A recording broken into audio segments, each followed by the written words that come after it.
ಮಾತಾಡ್ಸೋಣ ಅಂತ ಸರ್, ಈಗ ದೇಶ ಭಾಷಣದ ಮಸೂದೆ ವಿರುದ್ಧ ಬಿಜೆಪಿಯವರು ರಾಜ್ಯಪಾಲರನ್ನ ನಾಳೆ ಭೇಟಿಯಾಗಿ ಮನವರಿಕೆ ಮಾಡಿಕೊಡ್ತೀವಿ ಅಂತ ಹೇಳಿದ್ದಾರೆ. ಅದು ಸರ್ವಾನುಮತದಿಂದ ಪಾಸ್ ಆಗಿರ್ತಕ್ಕಂಥ ಬಿಲ್ಲು. ಅವರು ಇನ್ನೂ ತಿರಸ್ಕಾರನೂ ಮಾಡಿಲ್ಲ, ಮತ್ತು ವಾಪಸ್ಸು ಕಳಿಸಿಲ್ಲ, ಮತ್ತು ಅಕ್ಸೆಪ್ಟ್ ಮಾಡಿಲ್ಲ, ಅಂಕಿತನೂ ಹಾಕಿಲ್ಲ. ನೋಡೋಣ ಅವರು ಯಾವಾಗ ಕರೀತಾರೆ ಹೋಗಿ ಎಕ್ಸ್ಪ್ಲೈನ್ ಮಾಡ್ತೀವಿ. ಬಳ್ಳಾರಿ ಘಟನೆಗೆ ಸಂಬಂಧಪಟ್ಟಂತೆ ಬಳ್ಳಾರಿಯಿಂದ ಪಾದಯಾತ್ರೆ ಬಿಜೆಪಿ ಅವರು ಹೇಳ್ತಾ ಇದ್ದಾರೆ, ಬಳ್ಳಾರಿಯಿಂದ ಪಾದಯಾತ್ರೆ ಮಾಡಲಿ ಪಾಪ, ಬಳ್ಳಾರಿದು ಮೊನ್ನೆ ಪ್ರಕರಣ ಮಾಡಲಿ, ಬೇಡ.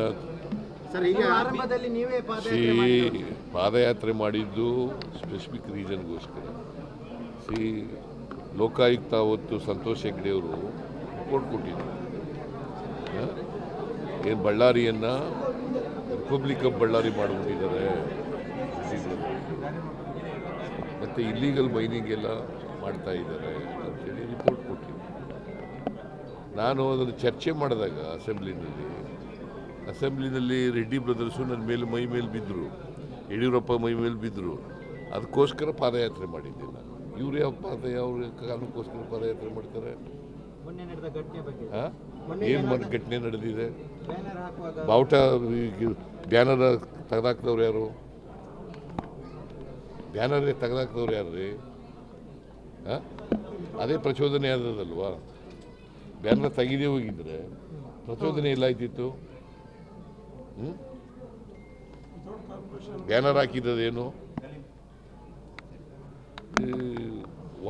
ಮಹರ್ಷಿ ವಾಲ್ಮೀಕಿ ಪ್ರತಿಮೆ ಉದ್ಘಾಟನೆ ಮಾಡಲಿಕ್ಕೆ ಅದನ್ನು ತೆಗಿಬೇಕಾದಂಥ ಅಗತ್ಯ ಏನಿತ್ತು? ಕಾಯ್ತಾ ಇದ್ದಾರೆ ಬಿ ಜೆ ಪಿಯವರು. ಅವರು ಪರ್ಟಿಕ್ಯುಲರ್ಲಿ ಜನಾರ್ದನ್ ರೆಡ್ಡಿ, ಶ್ರೀರಾಮುಲು ಅವರು ಅಲ್ಲಿ ಕಳ್ಕೊಂಡಿದ್ದಾರೆ. ಅವ್ರ ಬ್ರದರು ಸ್ಥಾನ ಕಳ್ಕೊಂಡಿದ್ದಾರೆ, ಅವ್ರ ಹೆಂಡತಿ ಸೋತಿದ್ದಾರೆ. ಅದಕ್ಕೋಸ್ಕರ ಅಸೂಯೆಯಿಂದ ಮಾಡ್ತಾ ಇದ್ದಾರೆ.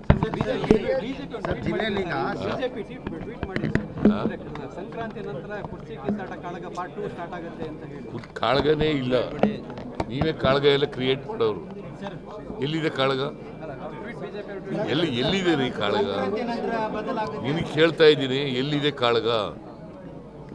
ಸುಮ್ಮನೆ ಕೇಳಿದ್ರೆ